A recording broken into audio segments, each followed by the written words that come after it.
All power to the people.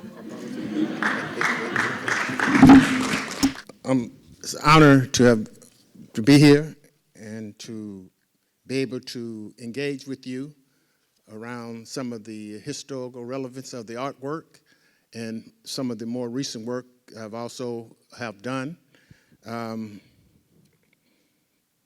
First, I'm going to start off in the presentation. We'll start off with I will probably show some of the materials that were used historically in the Black Panther Party in our initial stages of development and creating the production aspect of the paper.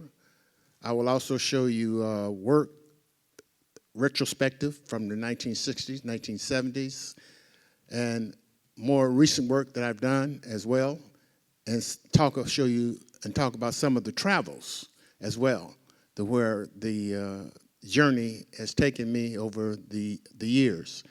Nothing has I promoted. It's just been something that people have been inspired by because I'm assuming that because of the context of what the art comes out of, social movements, therefore being having a social movement that had a great impact in the context of a broader movement, and therefore the art itself played a part in that as well. If we can start off, I wanted to start off showing we used to use the format was a product that you prefabricated product where you can make your fonts, your type, your letters up with the inside the book. We used this one because it was the cheapest. Their materials cost you maybe a sheet for $1.50 a sheet, where the others maybe cost you $2.50 or $3.50. But this was more sturdier stuff as well. But this is just the cover. Next, please. Here's show you, is there a cursor that I can use? I'm unfortunate I didn't ask for one, but do you have one? Okay. Here is a page that inside that shows you different fonts. And then if you go to that number on the side of the fonts, you go to that page and then you can see the alphabets themselves. Next, please. Here's what I was talking about. You go and it gave you different font sizes. You had to buy them in font sizes like those. This is, this tells you the title, Helvetica Round, Helvetica Shadow, or whatever ones that you chose to use. Next, please. Then you would buy, then had a code. And the code maybe on that page may have been number 55816 for this particular font. And so you buy it in a sheet like this. And when you buy it in a sheet like this, is adhesive on the back. It's a clear sheet, almost like silk screened, onto another piece of paper behind it. And you can cut them out, and in the line underneath, you can make a Repro blue line, which was non-photographic, to line up your letters that you chose to use to make up your words. And as you see, these are some sheets I had when I went to City College.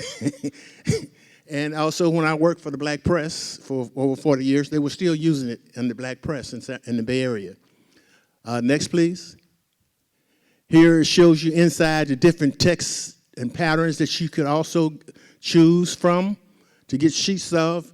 And I used to use those, integrate those into the black and white line drawings I would do to give depth and texture to the graphics, which you will see some of that in some of the images. And you just call the code out or whatever it is, and then they'll they'll go in there and give you that sheet. Next, please. Here's the actual sheet of a brick. Next, please. Here's where I was talking about making up the letters. Here I just took the word peace, and as I lined them up, you cut out the letters, you line them up, and you have your blue line already up there, so you have that as your guide to go across to make up your words from the sheet. So this is the way you used to wake up some of the headlines and the other letters font type that we did in the early days of the Black Panther Party. Next, please. Here's showing you some of the community graphic design I used to do for people in the community that I used to know back then and in the 80s. And this was a friend of mine who used to sell at the flea market. And these are products. She used to give me all of her products, the pants, the cologne bottles and all those. And I had to sketch them and make up the whole design, The letters done the same way as I just showed you with the word peace. Cut, clip them, those kinds of things. Sometimes you get the word fonts typeset on the text, but then I had to cut and paste it in position, those kinds of things. So this is how I used to do when I used to do community graphics. Next, please. It was a brother who was an African brother who wanted to honor this guy. I forgot his name. He was from West Africa, palm wine liquor. He wanted me to do the design of the album cover. Same thing, cutting and pasting. He just gave me the elements, the photographs, and the name, and the theme, and then I was able to had to design it and put it together myself. Next, please. Here's for a friend of mine who had a beauty shop. And so she, using the cutout stuff, you just have to be able, then you have to be able to calculate and visualize how it's going to come out when you put it together. And this was for a promotion for her thing. And I had to do the sketch there to go with that photographic image of the other lady's hair there. Next, please. This was a friend of mine who used to had one of those contracts with the post office where she used to, in her basement, she used to ship out bulk mailing and stuff. And she was having her anniversary. And so it was called Data Ease. And she wanted me I designed the logo and the whole concept for the announcement that she was sending out to those who would come to celebrate with her. Next. And now, which I mentioned earlier, we're going into the presentation, but historical context of the Panther, a limited context of the Panther, which the symbol comes from Lowndes County, Alabama in 1965 when the Voters' Rights Act was passed. You had the young blacks, Stokely Carmichael, many of them from SNCC, who went to Lowndes County to educate those blacks about their right to vote. Many of them were sharecroppers, couldn't read or write. And so they went but you had the racists who ran the county. And they was the Democratic Party, all of the racists then, and they had a white croc as their icon, which is a symbol of white supremacy. And so but the blacks didn't want to be a part of the Democratic Party nor the Republican Party. So they started the Lowndes County Freedom Organization. And they had to have a symbol, an icon, in order to be an official political organization. And so they seen these high school sports teams, the different animals, and so they chose the one that had the cat, which was the panther. So this is where the symbol comes from, Lowndes County, Alabama, during the Civil Rights era. Next, please. This is an actual photograph because you had those blacks who couldn't read or write. You had those racist whites who couldn't read or write. So when they went to the ballot, they could check the icon next to the one who they wanted to vote for. And so this shows you vote November 8th, pull the lever for the Black Panther and go home. This is election in 1966. Next, please. So now we're going into the presentation, Some American History, I call it. Next, please. Here is a remix of the Panther symbol, a more recent remix that I've done of the symbol itself. Here again is showing the early paper, and what I'm showing you at the bottom was when I initially started, we work on the paper out of the studio apartment of Eldridge Cleaver, he and myself, basically, in the beginning. Huey Newton and Bobby Seale would come over in the evening after been organizing, and they were talking about the pigs. And what they wanted to do is they wanted to produce, he gave me this image here of a pig, and it was clip art, and I kind of had to touch it up and what have you. And each week we were going to put the badge number of the police who were misusing his rights, oppressing the people in the community, abusing the people in the community. That badge number was going to be on the pig drawing. But it came to me because of the limited critiquing and evaluation I had from City College. It just came to me, why don't I stand it up on two hoofs, keep the tail and the snort, keep the buckle and the badge and the flags around it, and that became the symbol of the pig drawing that transcended the Black Panther Party, went national and became an international symbol that symbolized oppression. Next, please. Here it is. What is a pig? And the definition of it was a low-natured beast that has no regard for law, justice, or the right of people, a creature that bites the hand that feeds it, a foul, depraved traducer, usually found masquerading as the victim of an unprovoked attack. Now, this was a little quick, rough drawing, pen and ink, but as you see the little gray tones and textures, that was the cutout sheets that I showed you earlier that gave it depth. Next, please. Here again is little Bobby Hutton. This was about community control of police. This was after little Bobby Hutton, the first Panther, Hugh Newton and Bobby Seale, who mentored him. He was 15 years and a half when he came into the party. He was murdered April 6, I think, 4 days after, April 8th, 4 days after Dr. Martin Luther King was assassinated in Memphis, Tennessee. He was then 17 and a half years of age. He was shot over 19 times by the Oakland police. It was then that we began to call for community control of police. Here we begin to show the art transcending from just graphic into activist art and what have you. And so in the hand is the young man got a community control of police flyer. We did get it on the ballot at that time in conjunction with the sister city next to Oakland, Berkeley, California. Progressive activists on the board there agreed, and we got it. People voted on it. It did not make it. It lost by 1 vote, but it brought the attention for the need of police overview boards around the country, but those that would be controlled by the people, not by the police themselves. Next, please. Here again in 1968, you had 200 or 300 rebellions in this country, across the country. You had the war in Vietnam going on. You had and the internal resistance and rebellions inside the country. And so this was a play off of that. America, spelled with 3 Ks, not something that I created, but I thought it was relevant to use it in the context of this image. And it says, nowhere to run, nowhere to hide. It's hell outside, it's hell inside. This was 1968. There are a lot of art exhibits and shows that have been done around the year of 1968 because of the dynamics of what took place in that year. Next plan, please.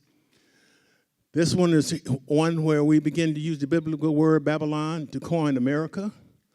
This shows the pig ready for overkill, standing in front of a cutout of the Pentagon with a missile between his toe, a lynch rope in one hand, an AR-16 under the arm with a blood-sucking vulture with dollar signs on the tip of butt of the gun.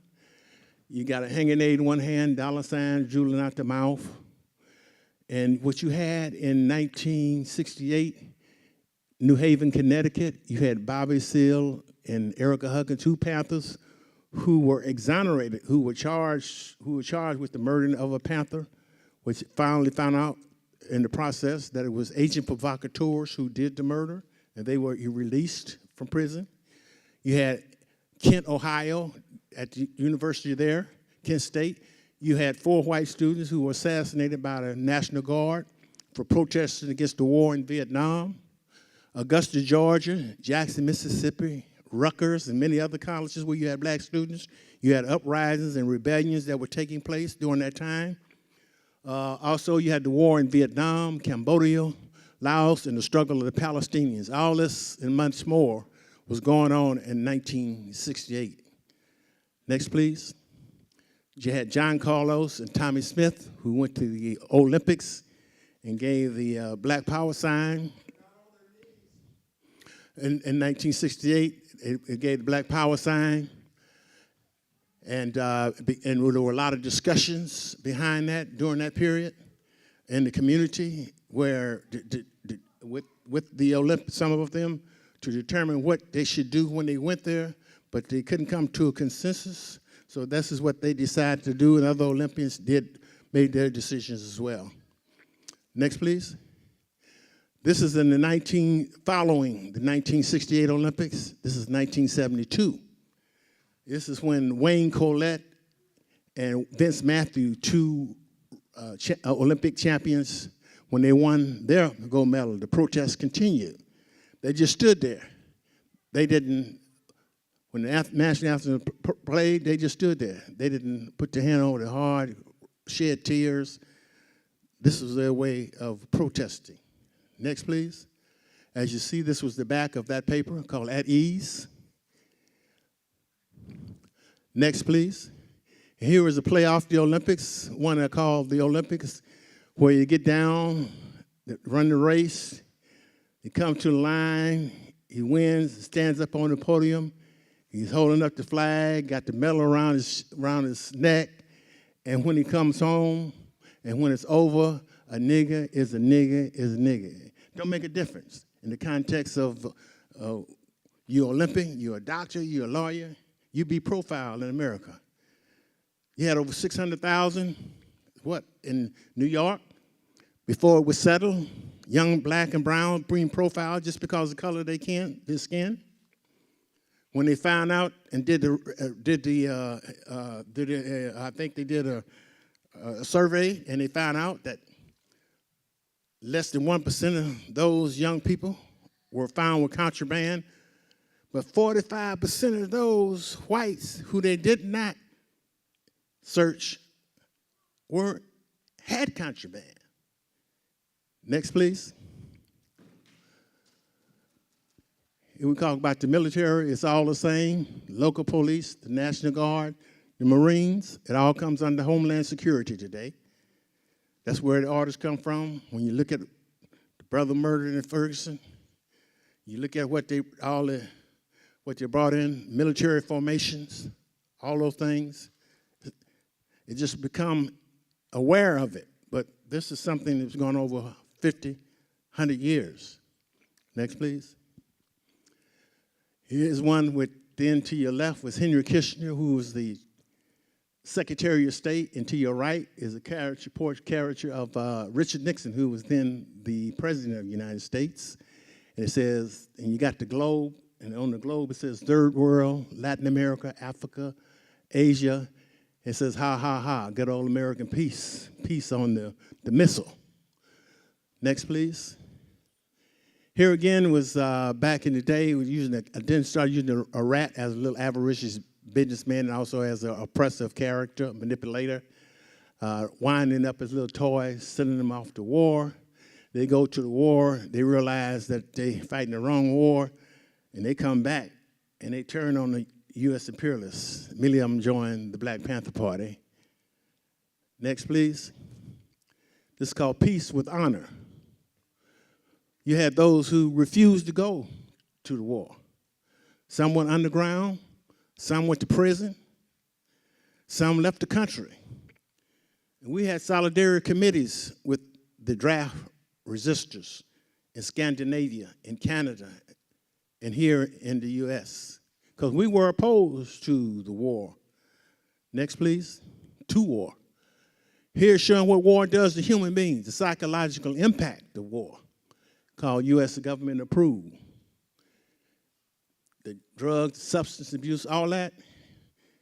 You go to San Francisco, you go to L.A., you go many places, you got nothing out there but homelessness. A lot of military vets and others. In the statistics, what they don't talk about too much, you got about 2 a day who commit suicide in this country right now. Next, please. Here again was during that time, 1968. It says, our fight is not in Vietnam, free the GIs. Our fight was not in Vietnam. The Vietnamese wasn't cause of unemployment. The Vietnamese wasn't cause of inferior education. The Vietnamese wasn't murdering us and brutalizing us. Our fight was not in Vietnam.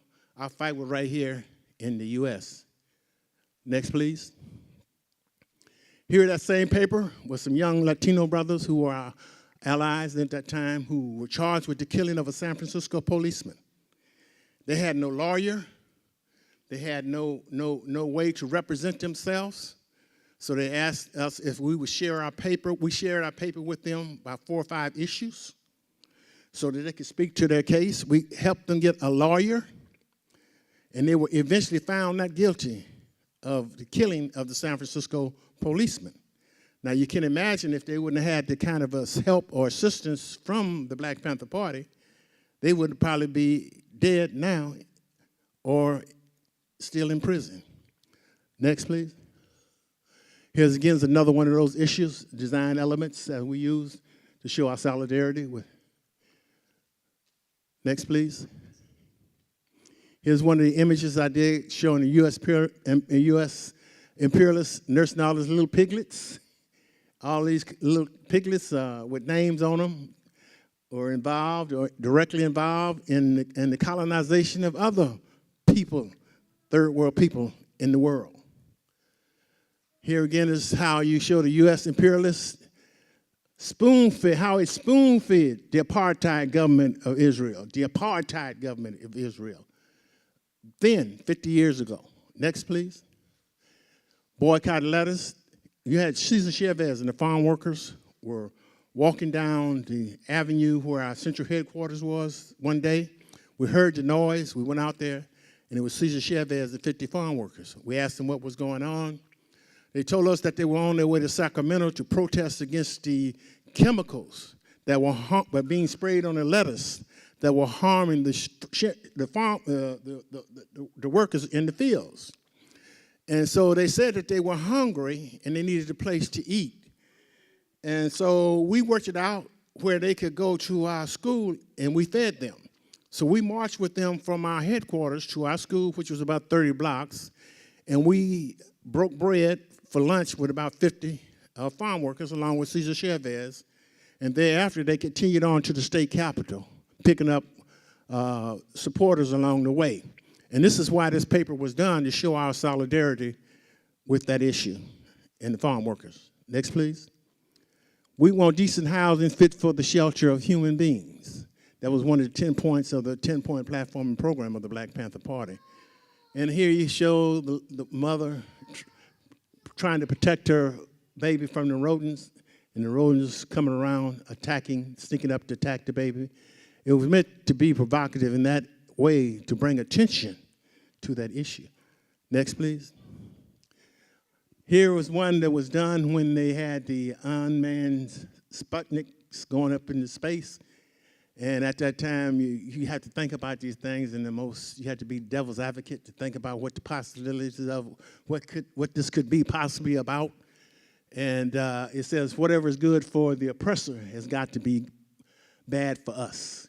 And here you got, go back, please. And here you have the pig up on the deck of the pig ship. And he says, hey, handle them slaves with care. We're going to need them for Mars, Pluto, and all those other planets. Then you see them coming off the ship saying, okay, I knew we should have stopped this shit before it got off the ground.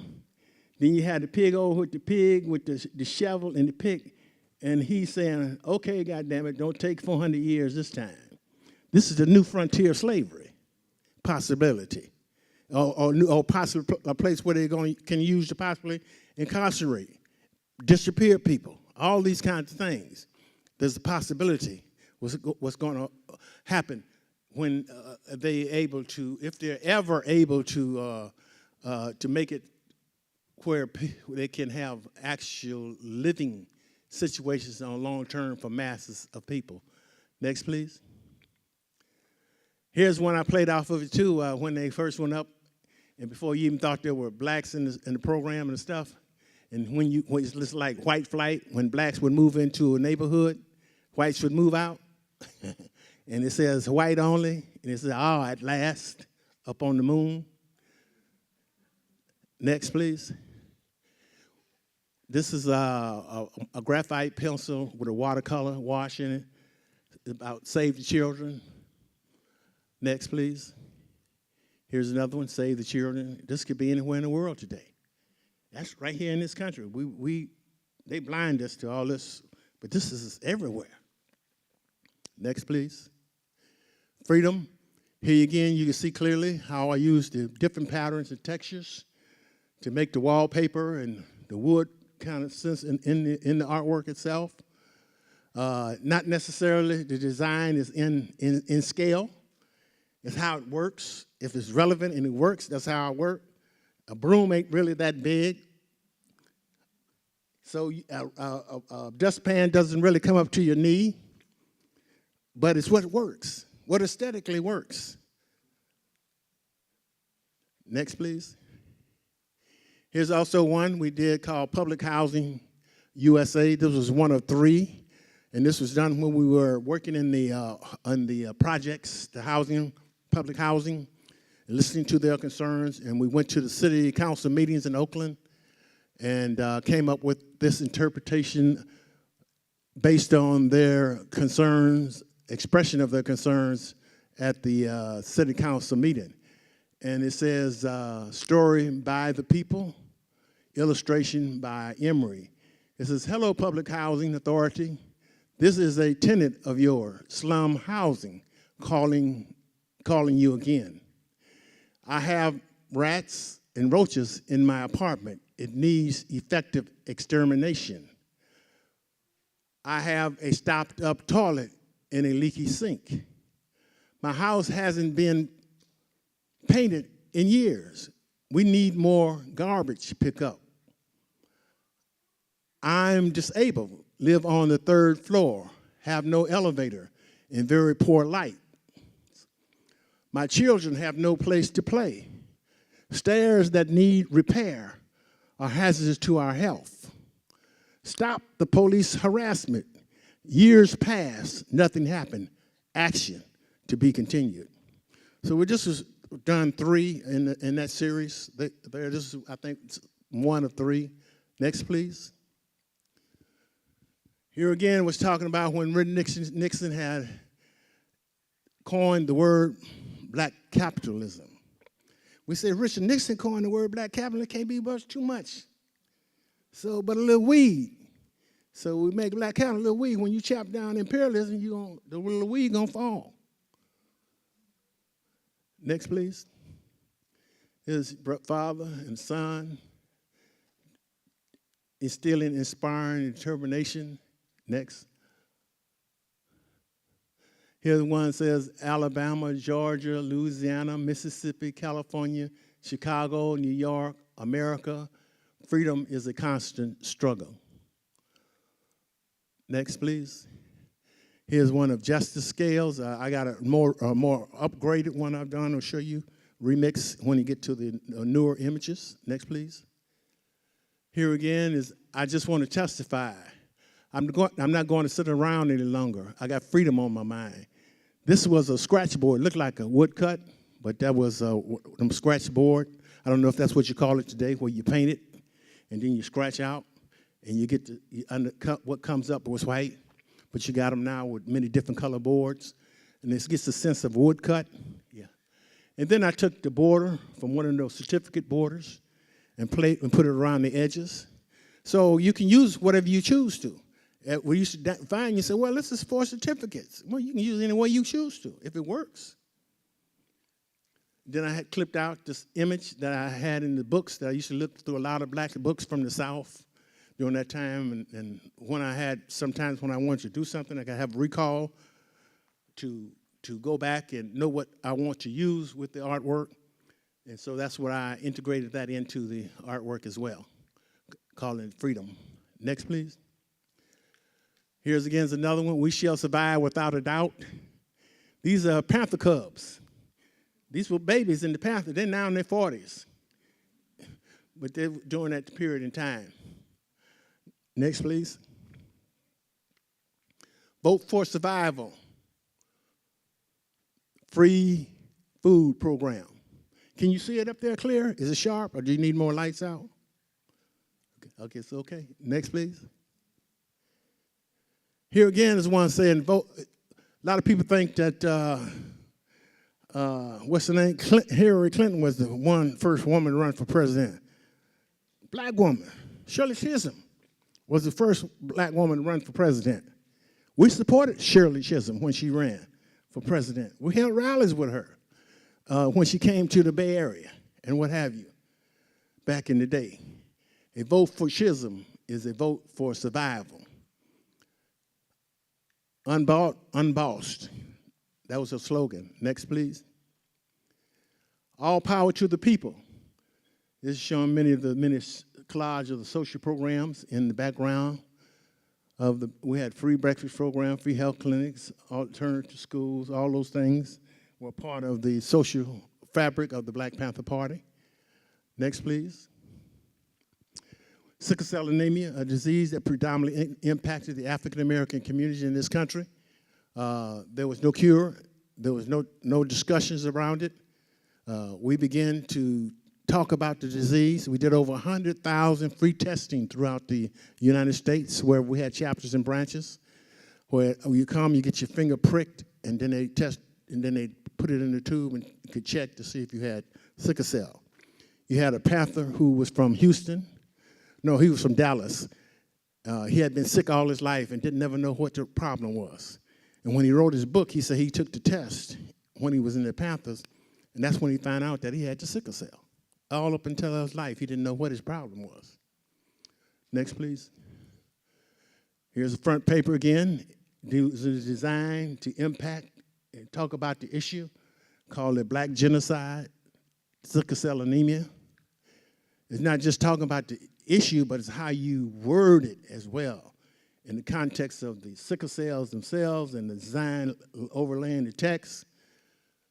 Using what we had, limited materials that we had, we created a whole nother concept of design that perhaps would not have came about if we would have had access to all these other materials that were there that we couldn't afford. So out of using what you got, sometimes you can come up with amazing new possibilities. Next, please. Here again, it's talking about germ warfare declared against blacks. This is about the Tuskegee experiment. In 1939, you had these black sharecroppers who were given $50 to be in this experiment. I think it was about 99 of them or so. That was a lot of money for them. And they were put into the experiment. In 1947, they found a cure, and it was penicillin. But they didn't give the penicillin to them. They kept them in the study until 1972. The disease impacting them, their families, everyone who they were interacting with. And it was in 1972 when you had these investigative reporters got this information. They couldn't get it published in the regular daily papers. So they began to share it with not only the Panthers, but other alternative progressive press. And when we began to put this out into the newspaper, that's when the study stopped, in 1972. Next, please. This is called SAFE, Seniors Against a Fearful Environment. That was the senior citizen program we had, where we should take them up, pick them up to satellite houses, take them shopping, pick them to the bank. They had a program that they would do at our community centers on the weekends. All these things have actual photographs of these programs as well. But this one, we were talking about it in the context of when Oakland, California was talking about spending $54,000 on a helicopter to patrol the community and talking about fighting against crime. What we're saying is that, what's saying here is that if you really want to fight crime, you take that $54,000 and you invest it in young people to take the seniors shopping. You invested in to take the seniors to cash their checks. That's how you don't cut into crime by having a $54,000 helicopter up in the air. You take it and you invest in the young people. Next, please. Today's news. I mean, you got so much, it's homeless until you don't know how this is gonna be handled. I mean, you got young people out there. You go to Oakland, you go to San Francisco. I can only speak to where I can see on an everyday basis. It's beyond comprehension. Next, please. Hypertension kills. I'm hungry. I'm unemployed. I'm black. And it's just a matter of the lines.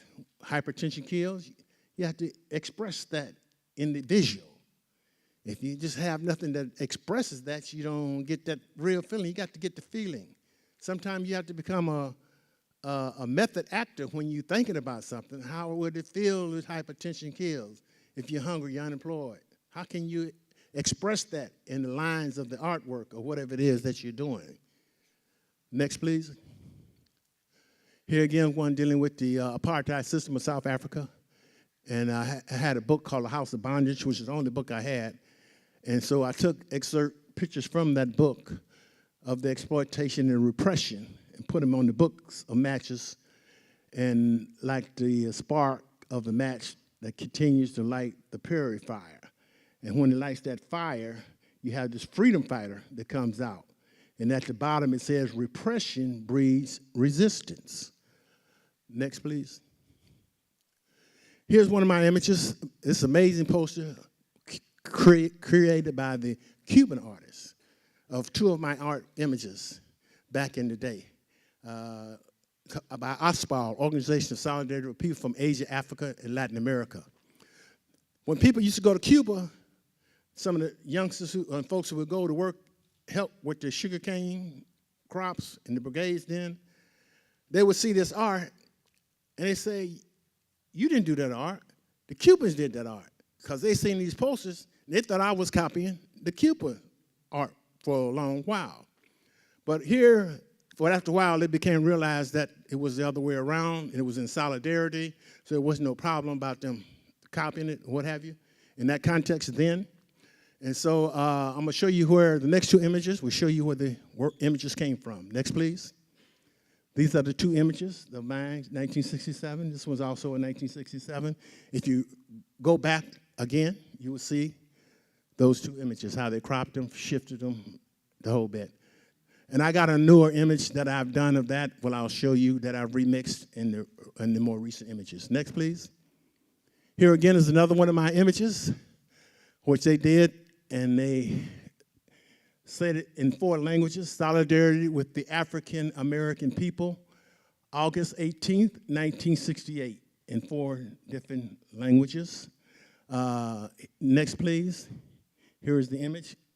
This is how we knew they were reading the paper, because it was a little 2x4 or 4x4 image in the interior of the paper. Next, please. Afro-American solidarity with the oppressed people of the world. This is one of our earlier posters that we created. Next. This one says, I, Gerald Ford, am the 38th puppet of the United States. That's just like, we knew that back then. Next, please. This is on Halloween. And it says, trick or treat, pig, trick or treat. And you had, then was Richard Nixon was the president. And I think the vice president was Spiro Agnew. He was around here from somewhere around here. Crooks, criminals running the government. Next, please. This is the one when we talked about the COINTELPRO conspiracy to destroy the Black Panther Party, COINTELPRO counterintelligence program to discredit and destroy the party by any means necessary. Spent over $22 million plus, murders, all kinds of misinformation campaigns. Next, please. I wonder if Nixon is bugging us now. Next, please. I wonder if Trump is spying on us now. Next, please. Corporate King Nixon, corporate profit, defense spending going up, all that stuff, consumer buying power, all that's declining. Next, please. Same thing. 50 years, 100 years later, same thing. Next, please. Class Brothers. Next, please. We are soldiers in the army. We have to fight, although we have to die. we have to hold up the blood-stained banner. We have to hold it up until we die. My mother was a soldier. She had in her hand the freedom plow. And when she got old and couldn't fight anymore, she said, we got to get up and fight anyhow. My father was a soldier. He had in his hand the freedom plow. And when he got old and couldn't fight anymore, he said, we got to get up and fight anyhow. Now we're all are soldiers in the army, and we have in our hand the freedom plow. When we get old and can't fight anymore, we got to get up and fight anyhow. Next, please. Cautious surviving. Prison surviving is criminal. Prison camps USA, the unknown slaves. That's what we used to talk about, the prison camps USA, the unknown slave. Today you call it the prison industrial complex. When you talk about the prison industrial complex, you're talking about the privatizations of prisons. And you get into the privatizations of prisons, you're talking about making money and profit. And in order to make a profit, you have to have a product. You have to have a certain amount of product on your shelf. If you don't have a certain amount of product on your shelf, you don't make no money. So in the context of the prisons, there are going to be a certain amount of prisoners in these private prisons going to always be incarcerated because the fact if they're not, then they're not going to make no profit. So it's about, a great part of it is about profit. Next, please. Why must black people look at each other through prison bars? Where is our freedom? Those who are incarcerated in maximum security, the families are in minimum security, locked in this whole thing of incarceration for profit, for hate, and other reasons. Next, please. I was just thinking about this image I said, and I seen, these images look like they came from the same place, but they came from two different books that I used to look at. But when it came to me to do it, I remembered that it just comes to me. It just comes like that from looking through them all the time, what to go back and reference in the artwork. And so I pulled those both together, and based on how I felt to express the image and the language of the image in the words in the text, is how I came about to do the text itself. And initially, in the early days, I used to paraphrase from time to time and interpret, but then I got the feeling of what I wanted images to say when I added the text to the images themselves.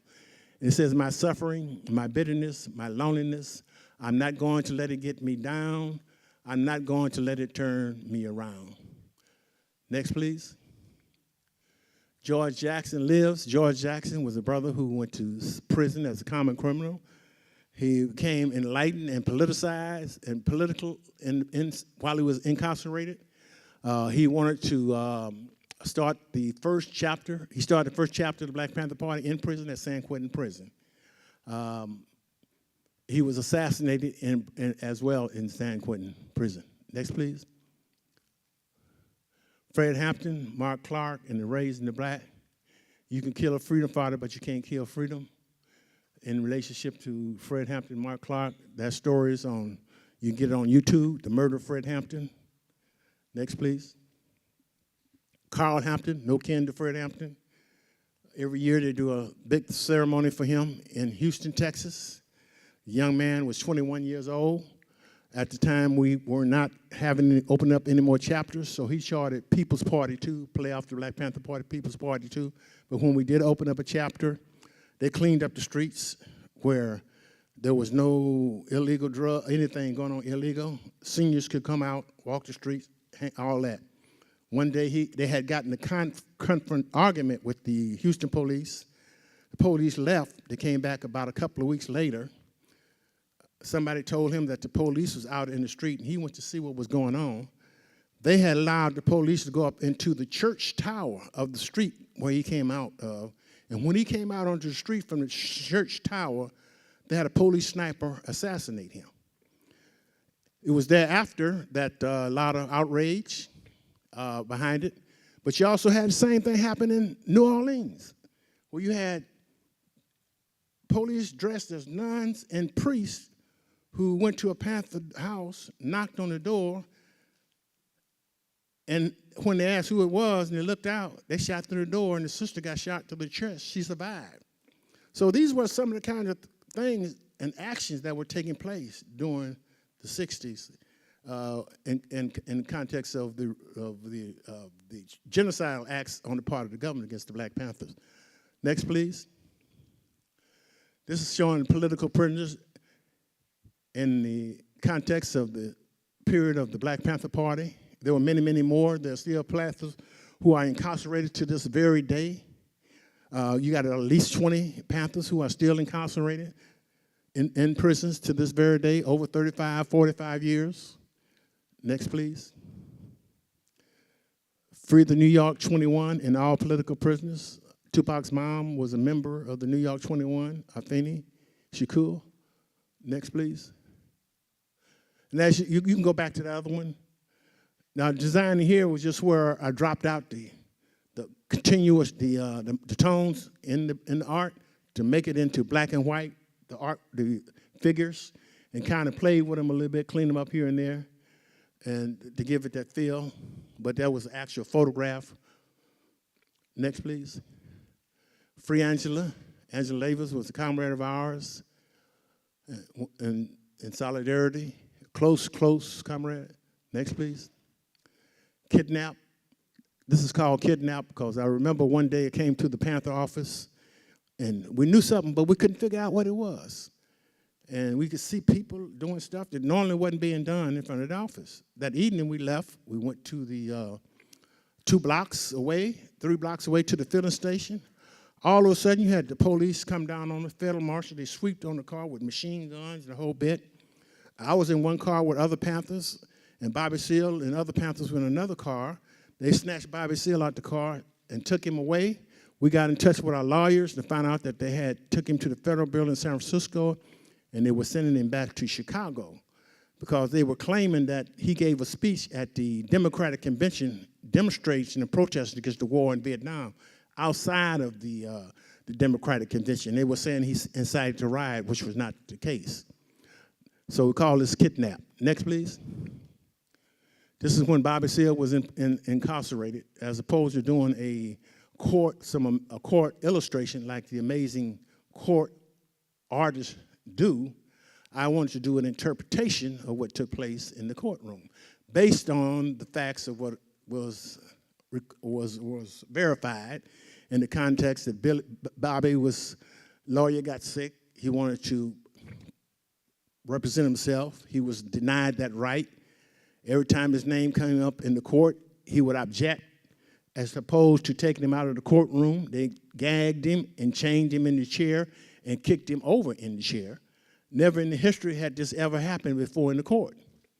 Never, except thereafter, it was also another Panthers called Angola 3, who they did the same thing to, chained him and gagged him in the courtroom. So this was basically saying a black man has no right that a white racist political judicial system is bound to respect. Next, please. Here again is when Bobby Seale was on trial in New Haven, and they were trying to execute him. And this was the whole purpose of them setting him and Erica up, because they figured if they cut off the head, they could kill this organization. And I found this picture from 1930s of this guy in this lecture chair. And it came to me when I seen that picture. I found a picture of Bobby Seale facing the same way. And I incorporated Bobby's picture into that image and took all the tones out and played with it and to show that this was what they were trying to do to Bobby Seale in New Haven, because they still had the lecture chair in New Haven at that time. Next, please. Hallelujah, the might and the power of the people is beginning to show. This was after Bobby Seale and Erica Huggins were exonerated of the charges in New Haven, Connecticut. Next, please. We always showed our solidarity with the original caretakers of the land. AIM, the American Indian Movement, was our allies, our comrades. Leonard Peltier, all those were our allies. So now I'm going into one more, and then I'm going into the more recent stuff. Next, please. This is Sonia Sanchez's first poetry book, Homecoming.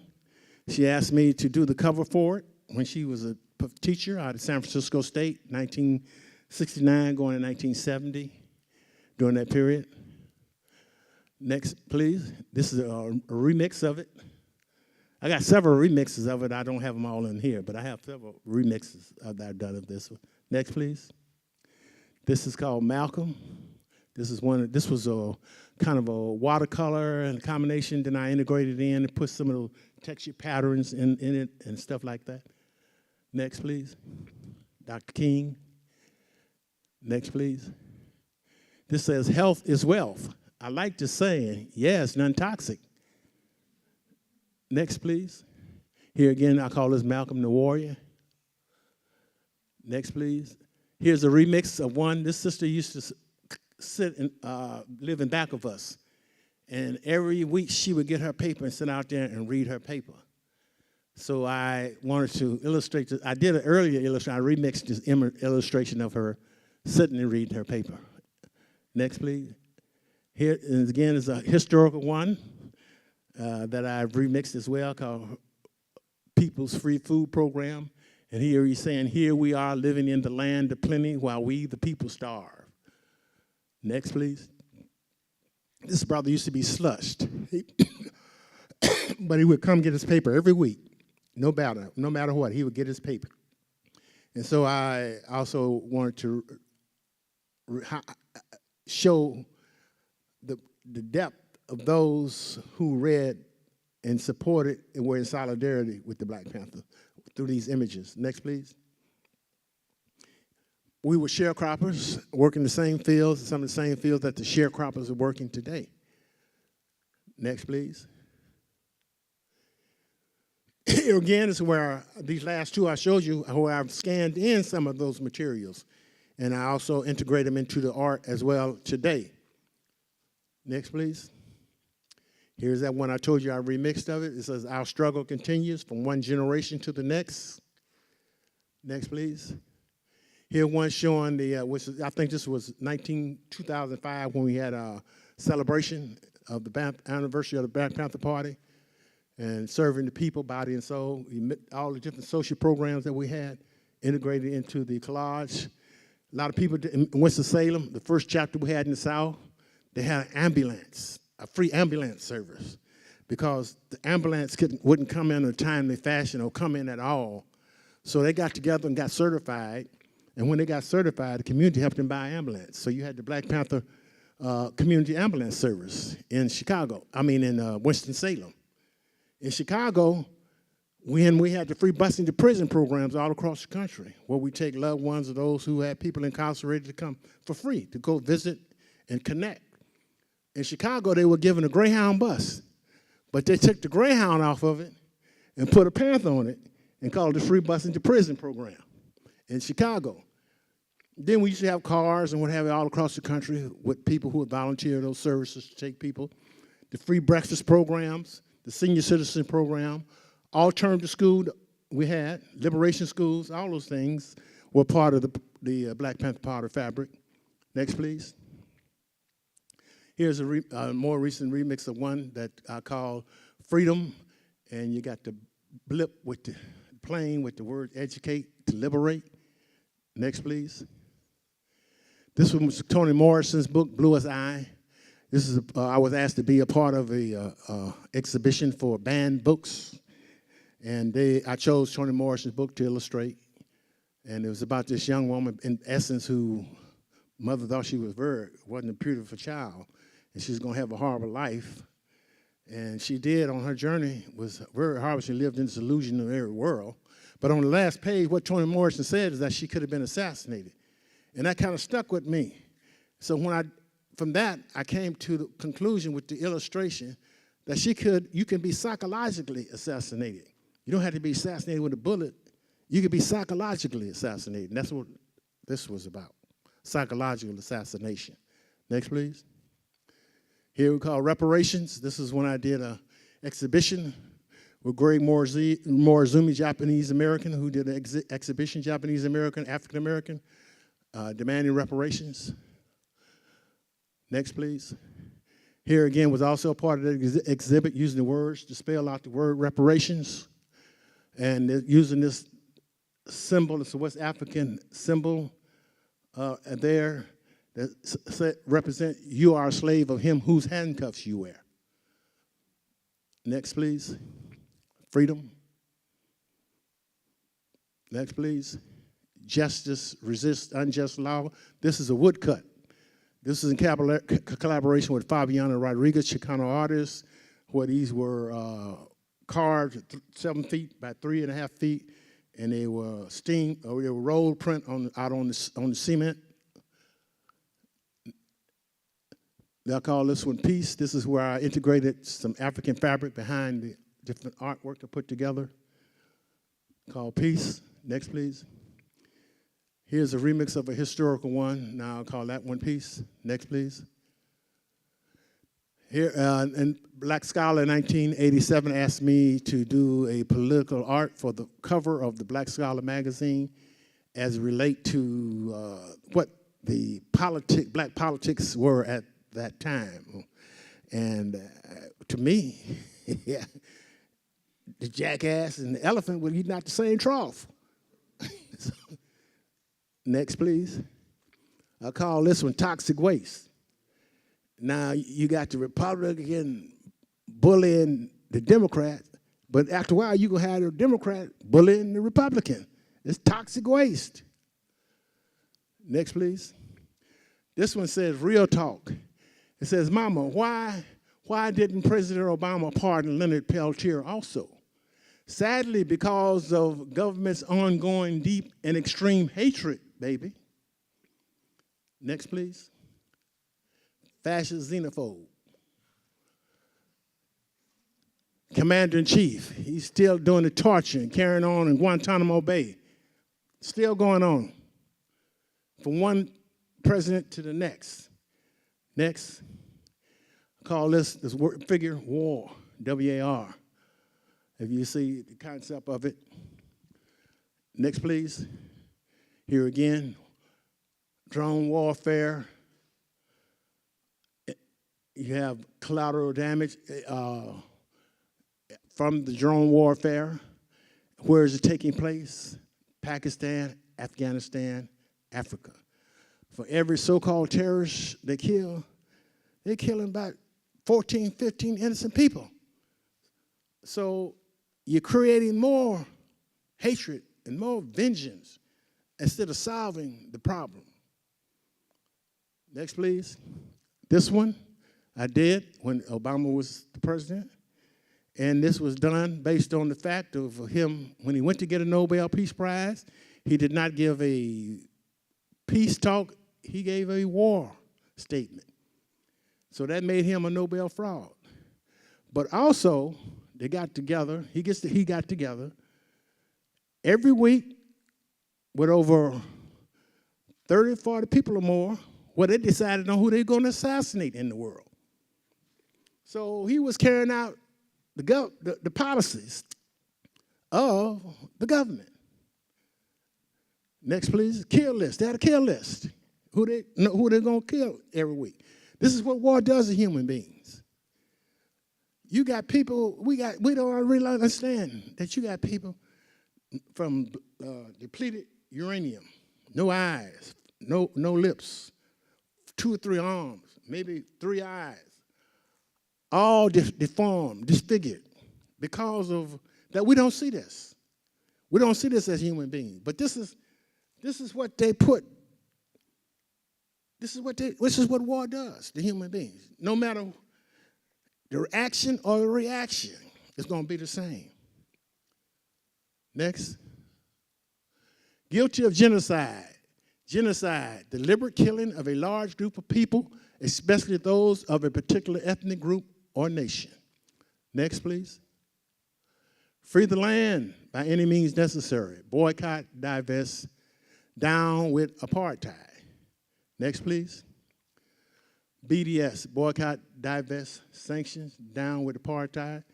Now they're trying to stifle free speech or free expression, because if you support or solidarity to Palestinians, they want to repress you, call you a terrorist, call you all kinds of things because of the fact of you're talking about the reality of what exists and the power of that movement. Next, please. Peace heals, war kills. Next, please. I was contemplating the word peace when I did this. It came to me that peace was being attacked. Peace is not peace today. Peace is being attacked. Next, please. Peace is being blooded. Military contractors, they make all the money. Over 60% of the American gross domestic product of money is made from war. 60%. This is a war economy. Next, please. This is the one I did on Yemen in regards to what was going on. I did this even before people became aware of Yemen or what was happening in Yemen. At the time when you had the U.S. and you had the British denying that they were even involved in Yemen, until it came to the point that they had to acknowledge that they were involved and that they were doing the reconnaissance and everything else for the Saudis and giving them the military equipment to go in and to create the genocide that's taking place in Yemen. Millions food insecurity, millions displaced, thousands injured, humanitarian impact blockade, thousands dead, water shortage. That sounds like a hurricane. That sounds like a mass fire. But it's just human beings. This is the reality. War is like hurricanes. War is like mass destructions of fire. So if we can't see from these natural disasters what we are doing as human beings, creating human disasters. Right now you got thousands of people who are catching cholera, over 7 million, famine, one of the first famines in the world, food shortages, all that. Next, please. Mother Earth. Mother Earth. Next, please. Arab, Muslim, Islam. U.S. government coded word for terrorist hate discrimination. Next. Black male. U.S. government coded word for hate, discriminate, kill. Next. As much as things change, some things stay the same. Why do they get to brutalize and murder us and we get to blame? Police terror, USA. Next, please. The Black Code. This is based on the Black Code. What? Black Code is Emmett Till was killed because of the Black Code. You could say the Slave Code, or what do you want to call it? But I call it the Black Code, and that's a black person has no rights, which an institutional racist judicial system is bound to respect. It gives the appearance of being fair and just when the biased decisions have already been decided. All we got to look at is the not guilty verdicts of all these policemen who've been murdering black and brown people just recently. Next, please. Next. Legal lynching then and now. A black person has no rights that a white racist judicial system has ever been bound to respect. Next. Attorney General, USA. Black Lives Matter, justice now. That's what Black Lives is about, justice. They're trying to reframe it. They're trying to demonize it. They're trying to make it illegal because it's about justice. Black Lives Matter. Blacks want the beauty of life. They want to look at the flowers, the air, appreciate all the things that go in the quality of life. Next, please. Dare to struggle, dare to win. Next. This is a collaboration with Aboriginal artist Richard Bell in Campbelltown in New Zealand, in Australia. This is 20 foot by 30 foot. As you see, some of the earlier images that I showed you are integrated into this. Next, please. Here's my Richard Bell and I in Brisbane. You got a little piece of him right there. We did 3 murals and then there. Next, please. They wanted to use the one I did on reparations because that represented the same colors of the Aboriginals in Australia. Excuse me, I said New Zealand, it should be Australia. And also we did this one Tommy Smith, John Carlos, and Peter Norman. Peter Norman was a white runner who ran second in the race. He was from Australia. He was in solidarity with John Carlos and Tommy Smith. He wore the badge for Olympians for Human Rights. When he went back to his country, he was demonized for being in solidarity with them. He also was able to qualify for the 1972 Olympics, but they refused to allow him to run because of his solidarity with John Carlos and Tommy Smith. Next, please. These are my images interpreted by the Zapatista and Mayan Women Collective in Chiapas. Been there about 4 or 5 times and collaborated with the Zapatistas. I was invited by Idela Art Center, Caleb Duarte, and they chose the images and remixed them, and we had a project called Zapatero Negra showing the aesthetics of each movement and how the aesthetics, the language, the talk, the dress, all that, how that art, all that played into the artwork and the culture, inspiration for both of those movements. Next, please. Here's another one. Next. Next. Next. Next. Here's when we went into the jungle, and we had to paint a school. This is dirt floors, tin roof, no sides coming in. And when we were supposed to paint it in 3 days, it rained one, so we had a day and a half. And we had to sleep up on the platform. You have to bring all your paint. You have to bring your food. All they can give you is tender love and care. And you can eat what they eat, but they can't afford to give you anything. So when you go there with a commitment of solidarity in relationship to doing whatever it is that you are going to do. There's about 13 or 14 of us who worked on this project together. Next, please. Here's what we were able to do within a day or so before we had to leave to go back. And you had to go out to outhouses, hole in the ground. That's what you use as the bathroom. Next, please. I'm in the store, a Zapatista store, where I was being introduced because we came back the next year to paint this store, about 18 or 19 of us. Next, please. This is what we did. And they wanted it around solidarity, around health, education, all those issues that they were involved in, the Mayans. And this is what we came up with in the collective, all of us working together. Next, please. That's the Zapatero dials that were part of the installations that were made on the site. Next, please. These next two are images that I incorporated in my contribution to the mural itself. As you see, it says solidarity, education, production, culture. Next, please. They call themselves People of the Corn.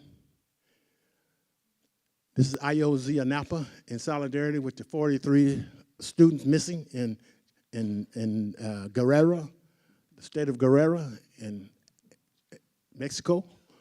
Next, please. This is when I visit school in Oakland with the young people. And this is Allendale Tigers in Oakland, California.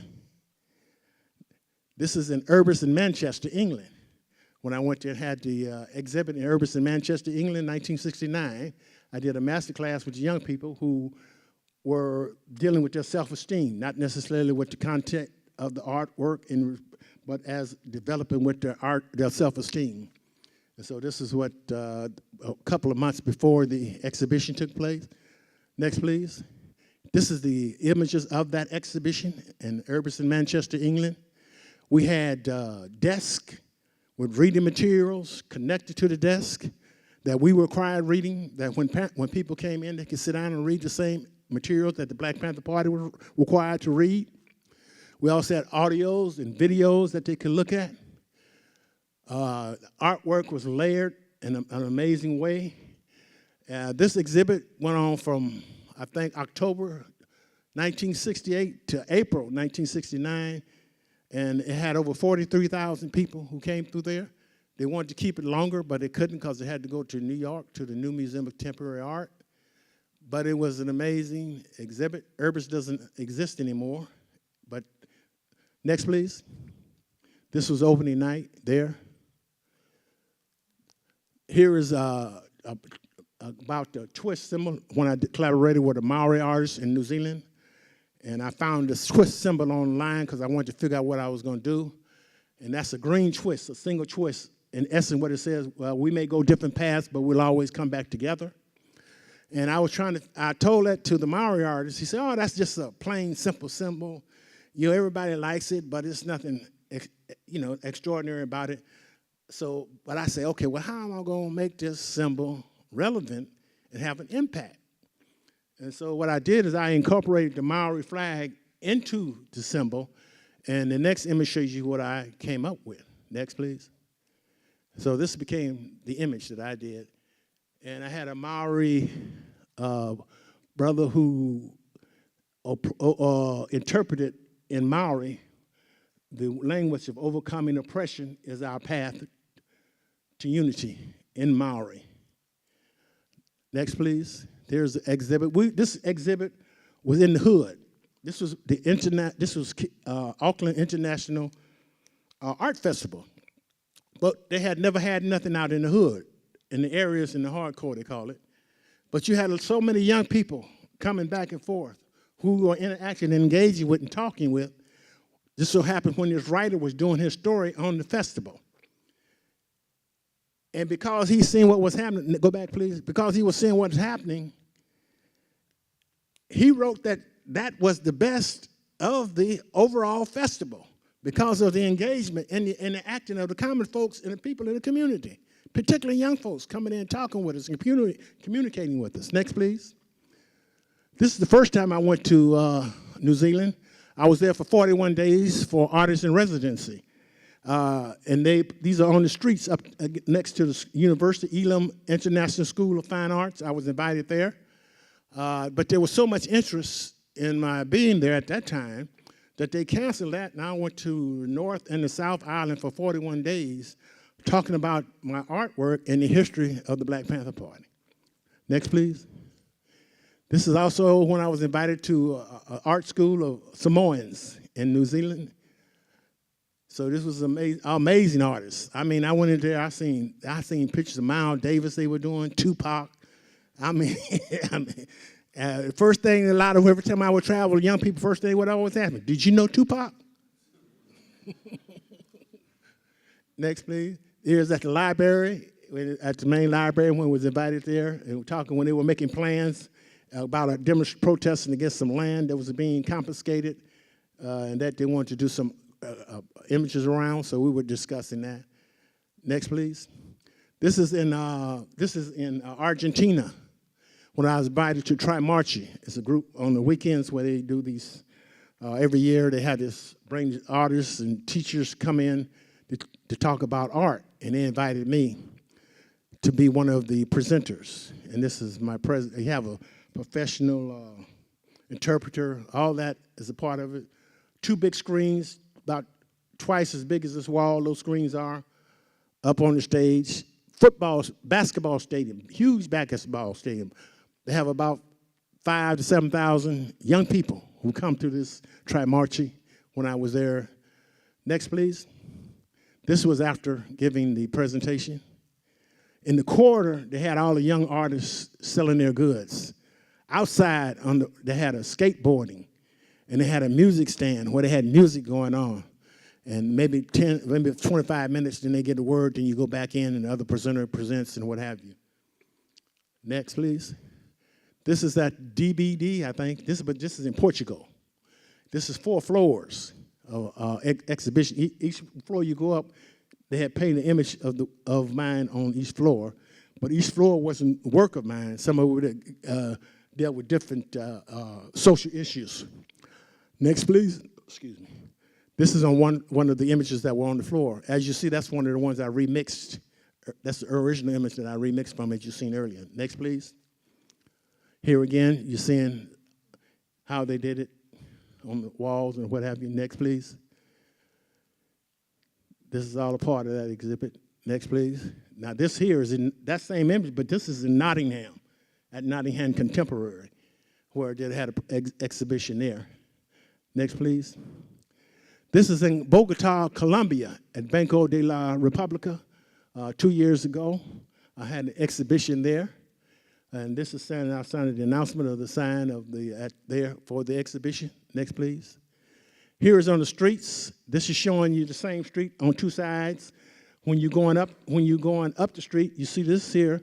When you're coming down the street, you see that from the other side of the street, of the display there. Next, please. This is at the Lorraine Hansberry, in I think in Tennessee, where Dr. Martin Luther King was assassinated. It's now they have a civil rights museum there, and Black Panther and the artwork is included in that exhibition there. Next, please. This was dealing with the issue of immigration and the whole bit. When you talk about Arizona then, now, as we see, this has become a whole nother insane situation of racism, deep-rooted racism involved in it. Because when you talk about immigration, you're talking about south of the border, but you're also talking about black and brown as well. You're not just you're talking about all many cultures. Next, please. This is my contribution to image in solidarity, artists in solidarity with Palestine. These are about as tall as this wall, about as wide as, each of us had a space about this wide. And it was around the issue of water and a whole bit. And it says, free the land. On this one I did. Next, please.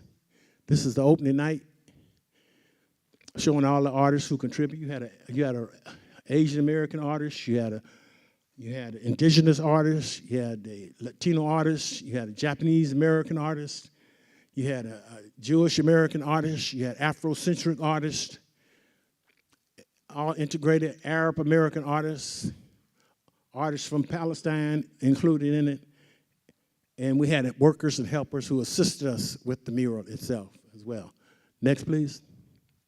Here is standing with some of the young Palestinian kids after the mural, in front of the mural. Next, please.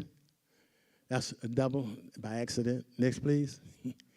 Here again is you dealing with the issue of the water issue in Haiti, when you had over 8,000, 10,000 deaths from the water being urinated in by the UN forces that caused cholera, and over 100,000 people ill and sick.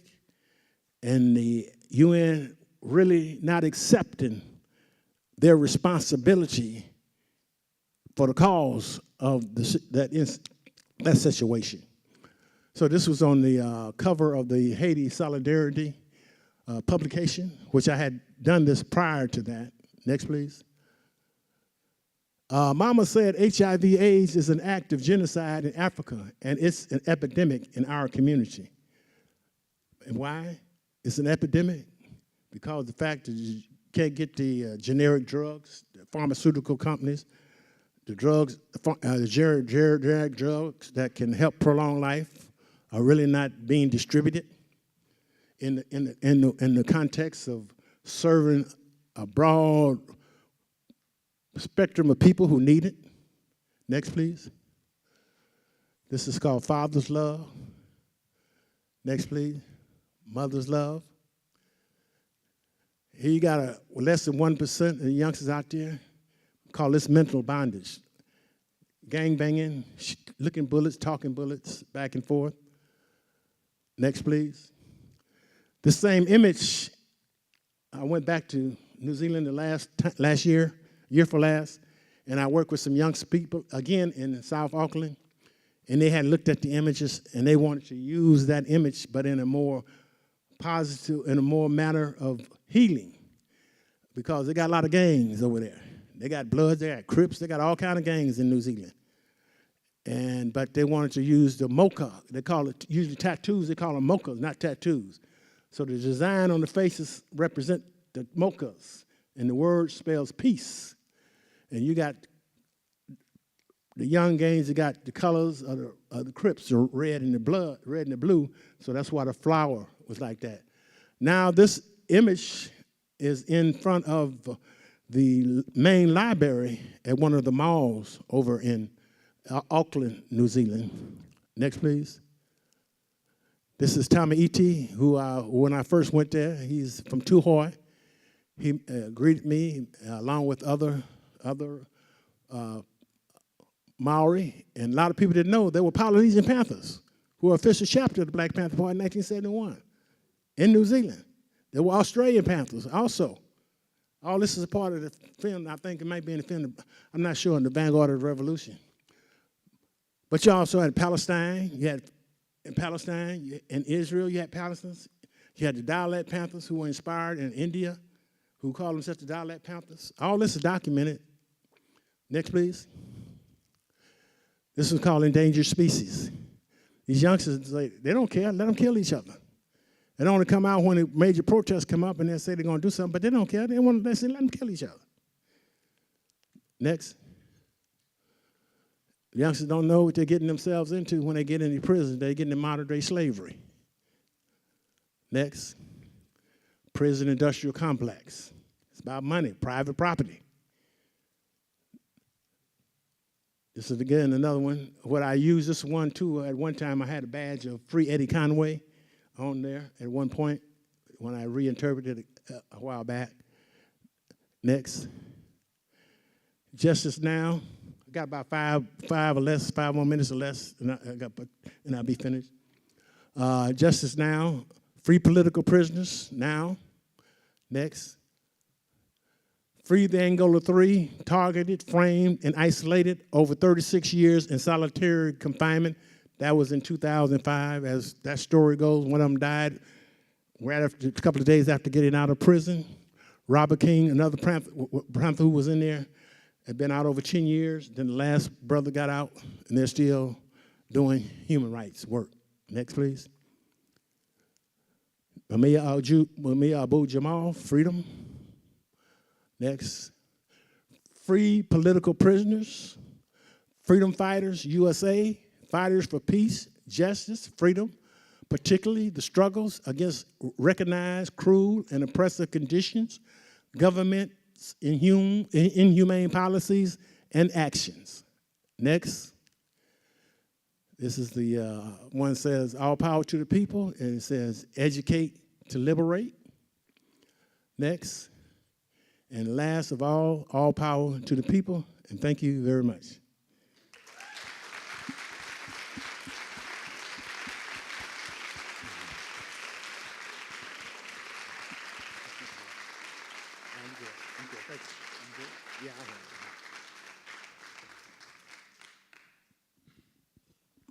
So thank you everyone for coming out. At this time, we would open the floor to questions if anybody has any.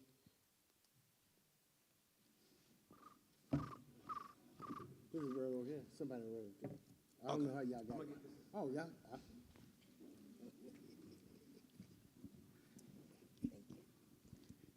Hi, my name is Autumn Dalton. I'm a senior journalism major and graphic design minor from Howard. Actually, I'm from Michigan too.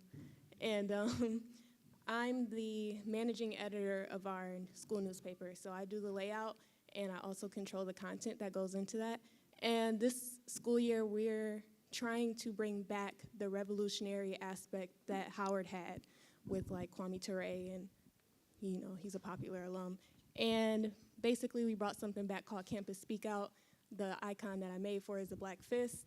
And it's when we go around the campus and we ask the students what they think about, issues that are involving the campus. So basically, I just wanted to ask you, like, where did you get your inspiration from when you were trying to be very revolutionary? I mean, for us, we kind of have the big brother looking at us, like the school does kind of try to control what we put in the paper, but we have something big coming out this week that's a bit different. So I just wanted to know, where did you draw your inspiration from?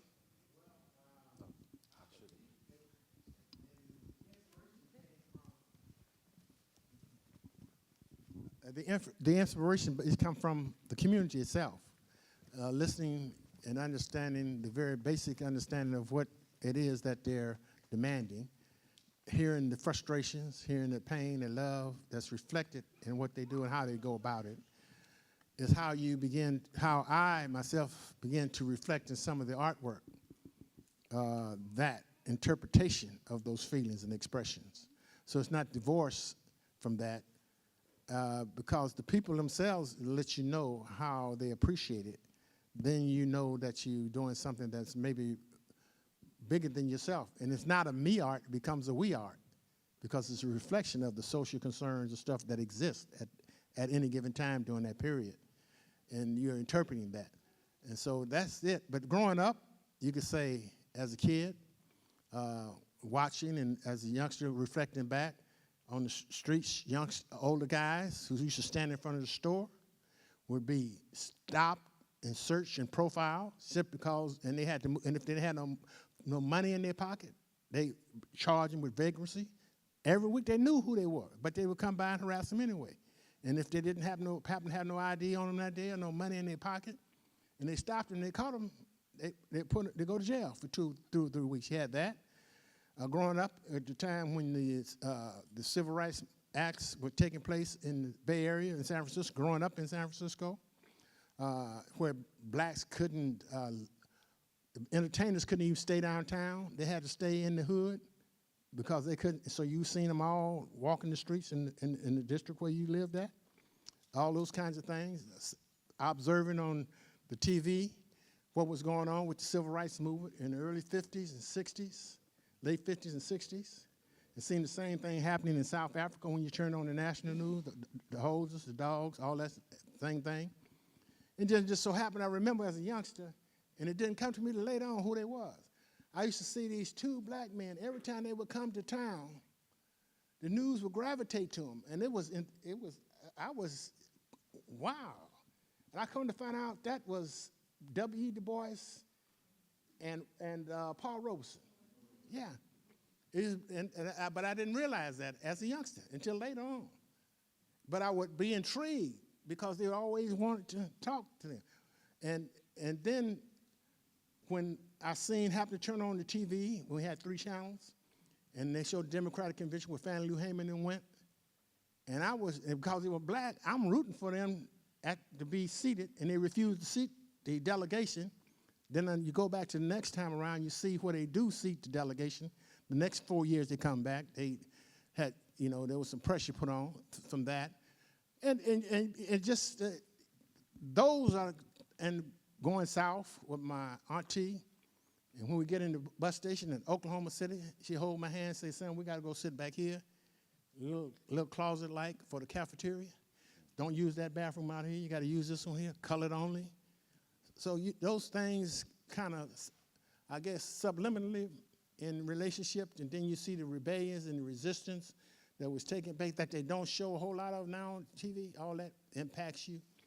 Then you become connected with people who had many years of resistance and struggle and enlightening, and being around folks like that inspires you as well, and wanting to do something. Then you find yourself wanting to do something, and when you find out about organizations that you want to contribute to, then you make that contribution, and you're given the green light. Then the comrades in the party appreciate the work. People in the community appreciate the work, because some of them tell you, well, this look like my auntie in this look like my uncle. Now you're making them heroes in the artwork, whether you really meant to do that or not. You've just been inspired by that. Then you know it's something that's beyond just yourself. It's a broader connection to the artwork than just yourself that's inspired by it in many ways. Yeah. Mm-hmm. Thank you so much, very much, sir, for your work. Yes. Thank you for your inspiration and for the example you've left behind for us, or that you're leaving for us. I have a question just in general, so I've written it down just to make sure I capture it correctly. Recently, there seems to be a societal belief that white supremacy has all of a sudden arisen because of Donald Trump's election.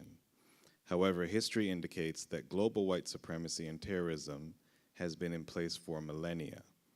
This is evidenced by the fact that white people are believed to be less than 10% of the global population, but yet they dominate or are supreme on this planet.